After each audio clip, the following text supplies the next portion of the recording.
Okay, so this week I'm taking an arbitration training seminar. It's 5 hours a day, 8 a.m. until 1 p.m. And I only fall asleep towards the end. I'm pretty engaged the entire time. Now, there's a heck of a lot of people on this call, and it's for arbitration training in the medical field. So I'm trying to expand my practice. It's mostly attorneys. Definitely, if you're not an attorney, you're a mediator. I'm a paralegal and a mediator. And so they're really smart people on this call, like without a doubt, smart people.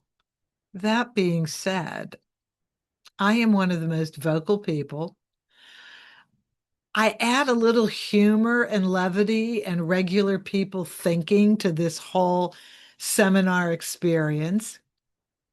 Today, we were talking about implicit bias because mediators and arbitrators cannot be biased.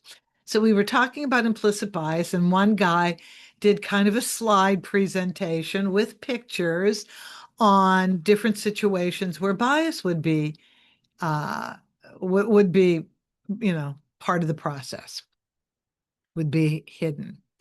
And so he asked for comments at the end. And I said, well, lovely presentation. But I did notice that in regards to the house pets that you used as examples in your presentation, you had took a pejorative position on the cats and a much more positive position on the dogs. And I just wondered if that was implicit bias on your part. He said, excellent that you saw this. He said, well, they were my pets in those pictures. And although I love cats, I'm not allowed to have them. We have dogs. And he did ask me before he even said that. He said, well, what do you think? I said, the bias is obvious. The pejorative connotation is on the cats. And so he said, well, you're right. And then he explained that his family won't let him have cats. So anyway, yes. Other than that, I do make my comments, and I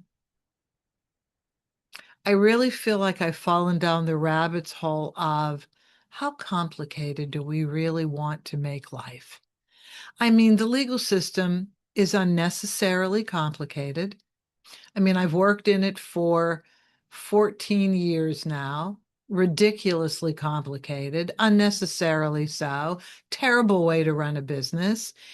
And this whole seminar is about civil codes, federal codes, jurisdiction, um, quoting the Federal Arbitration Act. Of course, we have to use the acronym FAA.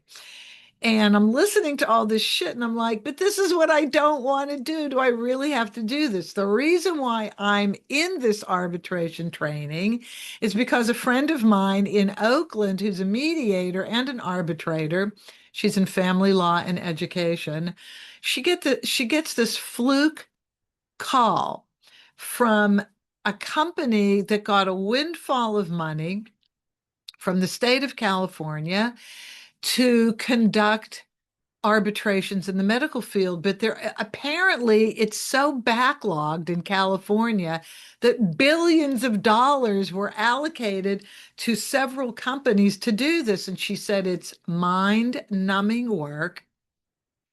You have to do 5 a day. You don't meet with the people. You just write up the awards. And her contract is for 83,000 a month. 83,000 a month. Okay, so they since have cut back on that. It's a 2-year contract, so she's living large. I'm not going to get 83,000 a month, but I'll take 20, I'll take 30, just so I don't have to conduct these trials. I mean, it's like a trial what we're learning how to do. The pre-conference, the this, the that, the award, the meetings, the oh my God, oh my God. Well, there's a lot of money in this too. So anyway, but I just loved my exceptionally intelligent comment on the implicit bias in house pets. I, of course, have cats, not kids. I support this. There's my implicit bias. I prefer cats. Over and out.